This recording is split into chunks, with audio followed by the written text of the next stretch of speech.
Namastê, meu nome é Thiago Lazarinho, eu sou o seu professor pessoal de filosofia e eu estou aqui para falar de um assunto muito legal para o segundo termo EJA, que é um assunto polêmico, que é sobre a diferença e igualdade dos homens e mulheres, mas como vocês estão vendo, né? Acho que vocês já ouviram falar dessa expressão lugar de fala. Será que esse é o meu lugar de fala ou não? Então, sendo assim, eu convidei uma pessoa muito especial, muito querida, para estar comigo na moderação, que todos vocês conhecem, a professora Luanda. Muito obrigado por estar aqui comigo, Lu. Eu que agradeço o convite, é sempre uma honra e é um aulão, pessoal. Olá, né? Primeiramente aos nossos queridos alunos, alunas, as professoras e os professores que estão nos assistindo, e como o professor Thiago acabou de falar, essa aula é muito importante, né? Até porque é um tema que deve ser debatido não só nas escolas, mas também entre as pessoas, essa igualdade de gênero, não é mesmo? A igualdade é porque, vamos ver então a habilidade aqui, eu vou ler para vocês. O objetivo é analisar a condição de seres humanos a partir da reflexão filosófica sobre as diferenças e igualdades entre homens e mulheres. Então, só de ler essa frase, a gente já se depara com alguns problemas, né? Diferenças e igualdades entre homens e mulheres. Será que isso é um dado? E como vocês estão estudando filosofia, a gente sabe que na filosofia nada é tão simples assim, né? Falar de diferença e igualdade não é uma coisa trivial, né? Então, para falar disso, a gente precisa refletir bastante, fazer um exercício bem analítico para poder falar de diferença e igualdade entre homens e mulheres e mesmo pensar nessas categorias que nós utilizamos tão frequentemente, que são homens e mulheres, né? Então, é muito delicado, eu não estou aqui, como eu já falei, no meu lugar de fala, é muito fácil deslizar nesses assuntos, né? Não é uma desculpa para um eventual erro que eu vá cometer aí durante a aula, mas é só para dizer, realmente, e confessar a vocês que sim, eu sou muito ignorante nesse assunto, mas isso não me impede de estudar filosofia e estudar uma autora que é muito importante, que é a Judith Butler, que vai ser a referência da nossa aula hoje, como eu vou mostrar para vocês mais adiante, tá certo? Então, vamos lá.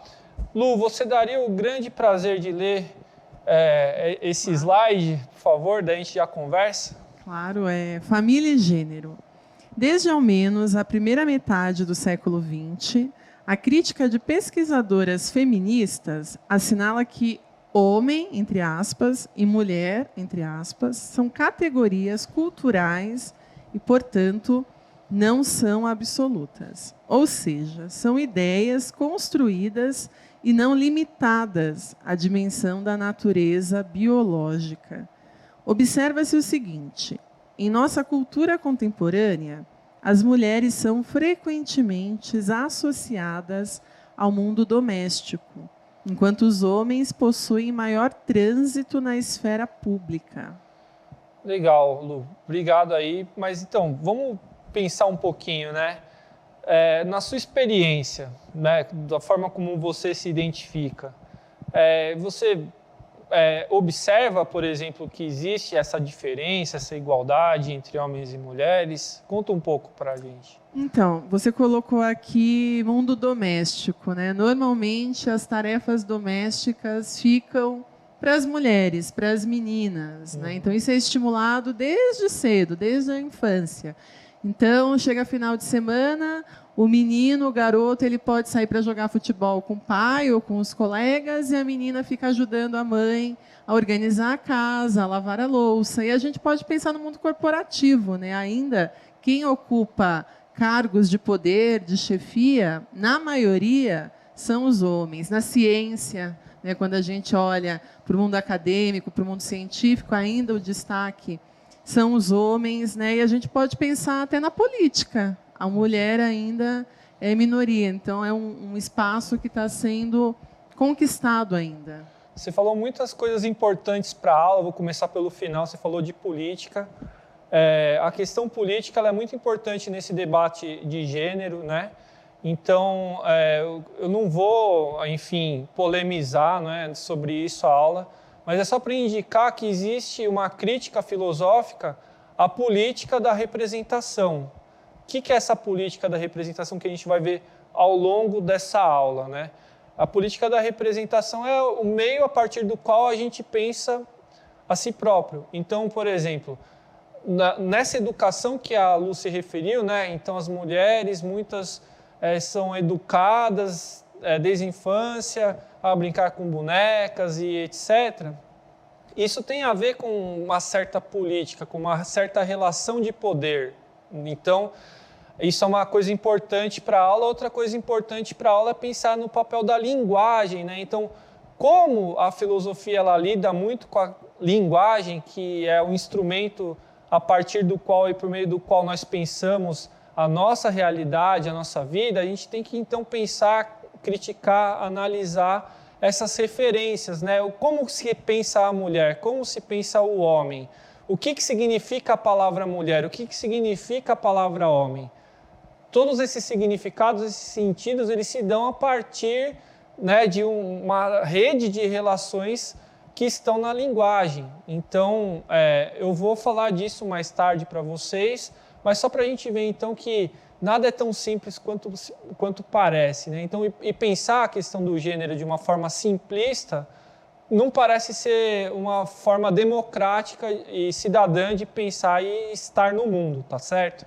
Então é isso que a gente vai ver, e isso foi descoberto de acordo aqui com o slide, descoberto não, isso foi pesquisado aqui de acordo com o slide, já no século XX por antropólogas que já se depararam então com essas relativizações culturais. Então, em outras sociedades, o sentido que se dá para as palavras que designam homem e mulher são completamente diferentes, né? Essa identidade da mulher, essa identidade do homem, ela não é um dado da realidade, ela é construída a partir de toda uma história, a partir de todo um contexto social, e é disso também que a gente vai falar, tá bom? Então eu vou continuar aqui, vamos ler esse próximo slide, pode deixar que esse aí eu leio. Com os sucessivos avanços na crítica filosófica e antropológica, os estudos de gênero propuseram pensar a masculinidade e a feminilidade articuladas com a crítica da diferença. Bom, primeiro eu vou explicar essa frase aí que parece ser complicada à primeira vista, mas é o seguinte, essa crítica filosófica a qual eu me referi, ela está justamente pensando o que significa essas ideias polarizadas, né, masculino e feminino. Será então que masculino e feminino possuem um significado a priori? O que é isso? É uma palavra tão frequente em filosofia. Ou seja, é uma coisa que existe antes da gente existir, né? Então, antes de nós estarmos no mundo, da existência da espécie humana, existiria um ser biológico, um ser social que seja, da mulher e do homem. E a esse ser, essa substância, portanto, estariam associadas qualidades, predicados. Então, essa forma de pensar, que está na linguagem também, diz o seguinte para nós, diz que o ser homem e o ser mulher são essências, né, são substâncias, e essas substâncias elas têm qualidades diferentes, distintas. Isso denota a diferença do homem e da mulher. Pois é, mas se passaram milênios, né? Se passaram muitos anos até que nós chegamos na atualidade e os filósofos eles têm se debruçado sobre essa questão e problematizado isso, né? Esse suposto ser homem, esse pretenso ser mulher, é algo que, por exemplo, desde a Simone de Beauvoir foi questionado, né? Essa pensadora ela dizia que não se nasce mulher, se torna mulher, né? Que não é uma questão que passa pela liberdade, pela escolha. Mas a autora que a gente vai ver aí, a gente vai ver que ela também faz uma crítica a Simone de Beauvoir, mas eu queria saber da Lu também, porque essa frase é uma frase tão conhecida, né? Eu queria saber um pouco o que você pensa a respeito dessa frase também, Lu. O que você acha? Eu acho que vem de encontro com a tua fala anterior, né? Essas definições, esses conceitos do que é ser mulher e do que é ser homem, elas não são rígidas, elas não são fixas e imóveis, elas são construídas. E quando a Simone fala, né, que não se nasce mulher, torna-se mulher, vem de encontro àquela frase do existencialismo do Sartre, né? A existência precede a essência. Então, eu preciso existir como um ser social para depois definir quem eu sou, né? E para você, aluno da EJA, para entender, eu poderia até mudar a frase, não se nasce Luanda, torna-se Luanda, né? Quem eu sou hoje é um produto entre aspas, né? É um ser que foi construído e que está em construção o tempo inteiro, né? Então, o que eu sou hoje não significa que vai ser o que eu serei amanhã, né? Então, essa coisa do mutável, né? Cada sociedade vê a mulher como um ser fechado, rígido, imóvel, e a gente não é. Então, essa ideia de que a mulher tem que ser meiga, tem que ser submissa, né, que ela é sensível, né, como se fosse um determinismo biológico, isso é construído, isso é construção cultural. Nossa, não poderia ter uma parceira tão boa quanto a Lu, porque ela é doutora em filosofia também, né? E é legal porque é verdade mesmo, tem que dar esse reconhecimento. Ela é uma pessoa muito qualificada para falar, né? Ela fez essa relação com o Sartre, com o existencialismo, mas é exatamente esse um dos componentes que nós temos nessa aula, né? Da gente falar dessa questão da existência, do ser, né? Essas palavras que são tão importantes para a filosofia. Então, pensando assim, né? Porque esse é o fundamento do nosso pensar, da nossa forma de ver, de ter consciência do mundo. Então, isso é muito importante, a gente ver quais são os fundamentos, quais são os princípios a partir dos quais nós conhecemos a nossa realidade e sentimos e pensamos, enfim, uma série de coisas. Bom, continuando o slide, eu não terminei ainda, né? Isso significa, né, que o masculino e feminino, agora eu vou pedir para pôr o slide de novo, obrigado. Isso significa que masculino e feminino são categorias passíveis de problematizações, deslocamentos e ressignificações, né? Você pode significar e ressignificar o tempo inteiro, né? Então, nós temos ali a linguagem, as palavras, as coisas, né? Para falar do Foucault, a palavra, as coisas e tudo mais. E esse jogo, esses deslocamentos, essas coisas que são construídas e desconstruídas a respeito do que mesmo?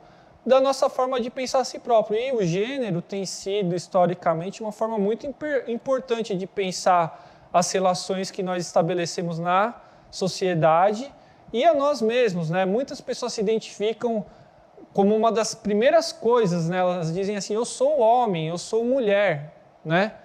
Então, mas da onde que vem? Essa que é a questão, né? Da onde que vem esse pensamento aí, né, do eu ser homem, eu ser mulher, e o que você entende por ser homem e ser mulher?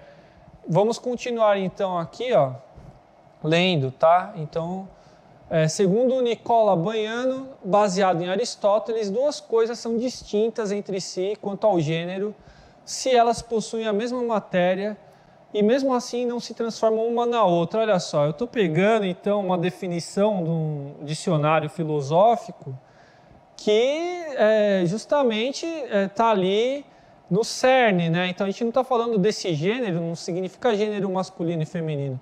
É gênero dessa ideia, gênero, espécie, indivíduo, né? A gente está falando de filosofia estritamente. Continuando então.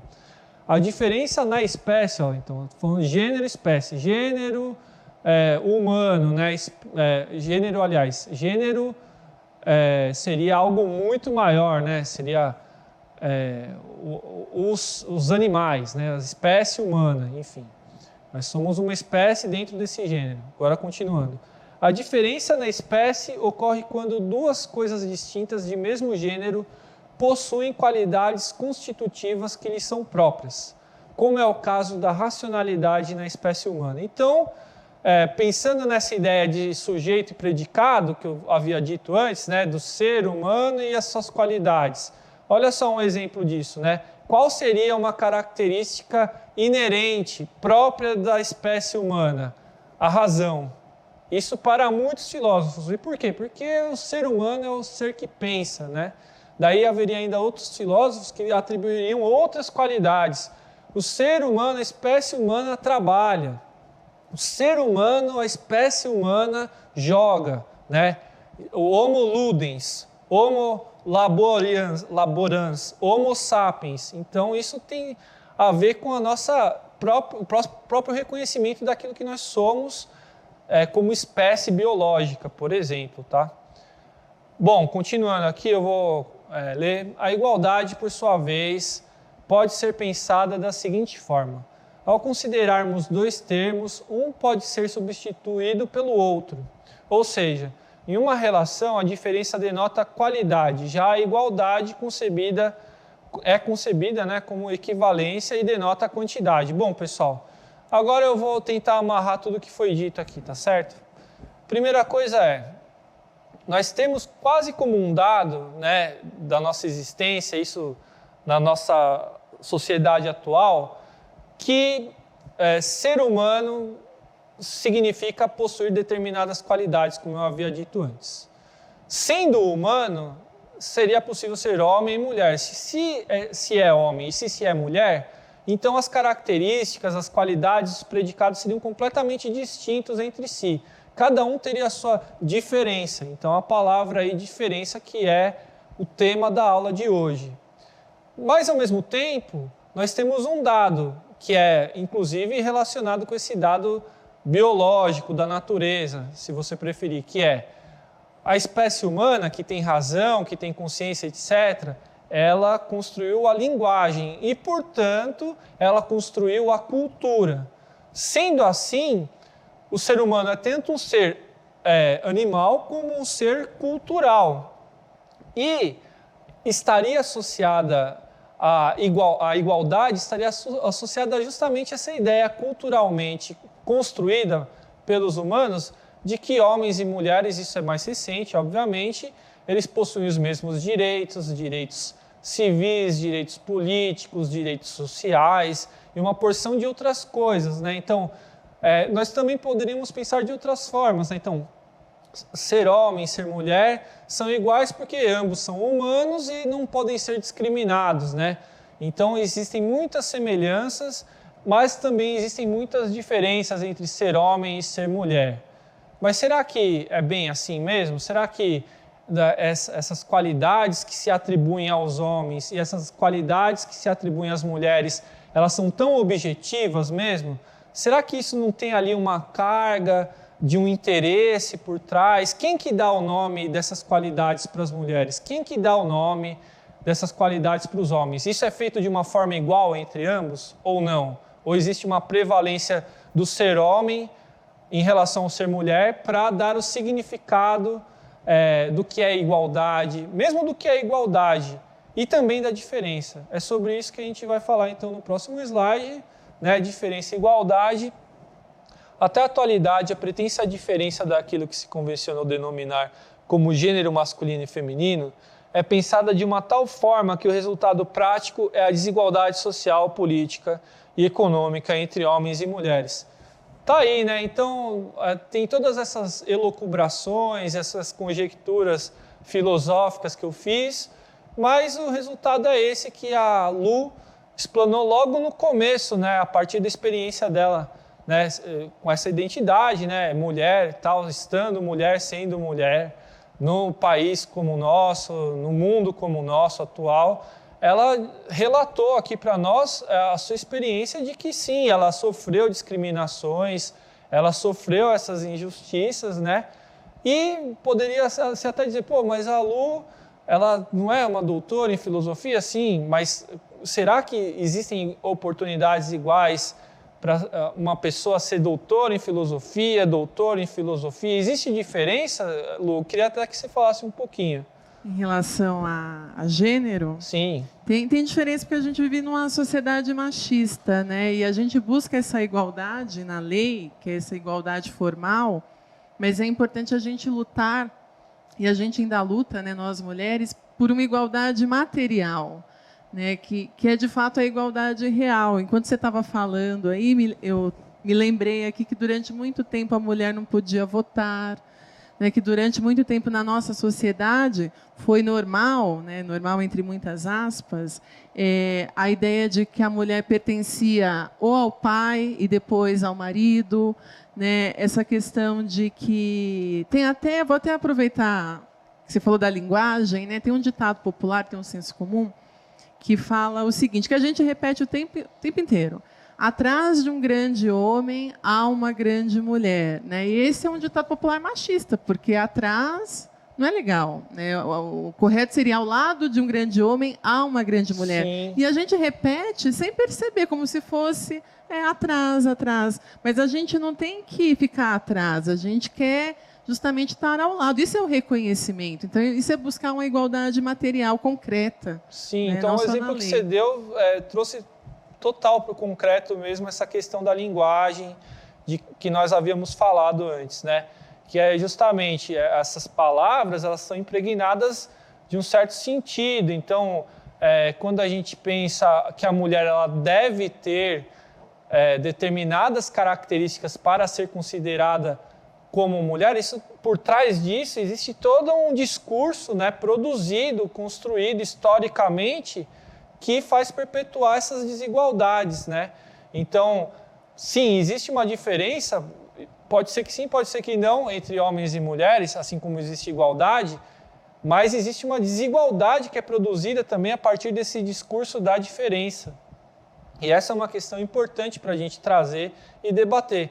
E como nós temos pouco tempo para falar desse assunto que é tão extenso, né? Eu estou fazendo o meu melhor aqui para conseguir resumir, mas não está dando muito certo. Vamos falar da Judith Butler, né? Essa autora é uma autora estadunidense, eu vou deixar o slide para vocês lerem as qualificações dela, mas só para resumir, é uma pessoa fundamental nesse debate. Ela escreveu um livro que é muito célebre, que se chama Problemas de Gênero, né? E é esse livro que nós estamos vendo nessa aula, tá bom? Então, olha só, para Butler, a construção do sujeito das mulheres interessa tanto aos homens que pretendem perpetuar a dominação, quanto às feministas, que objetivam uma completa mudança nas relações sociais vigentes. Contudo, muitas teorias feministas são capturadas pelas mesmas armadilhas instaladas nos discursos dominantes. Eu vou comentar isso da seguinte forma. Então, o modo como nós pensamos a nós mesmos tem a ver com o quê? Com os discursos. Que discurso é esse, professor? Bom, você se torna um sujeito de acordo com aquilo que a lei estabelece que é, né? Então, por exemplo, na letra da lei está escrito o que é necessário para uma pessoa ser reconhecida enquanto, né, ser humano, como pessoa. Só que nesse discurso da lei, né, ou seja, atrás dessas normas, existe o quê? Existe também oculto muitas outras coisas, né? Ou melhor, o que acontece ela dá visibilidade para um certo modo de ser e de existir e invisibiliza tantos outros, né? Porque parte desses pressupostos, como por exemplo, o sujeito é homem, o sujeito é mulher, né? Então, ser homem e ser mulher, isso já é a premissa a partir da qual se pensa um ser humano. Só que existem pessoas que não se sentem, elas não têm essa experiência de se sentir homens ou mulheres de acordo com o que está escrito nesses textos, né, que nós lemos, né? Eu mencionei o discurso jurídico, mas você pode pensar também no discurso científico da biologia, que estabelece o sexo como um dado biológico e inequívoco, né? E existe também uma questão que é a seguinte, né? Então, por exemplo, o sujeito é homem, o sujeito é mulher porque tem determinadas características físicas, tá certo? Bom, e no caso das pessoas que têm um corpo, né? Todos nós temos um corpo, e o corpo é uma questão muito importante.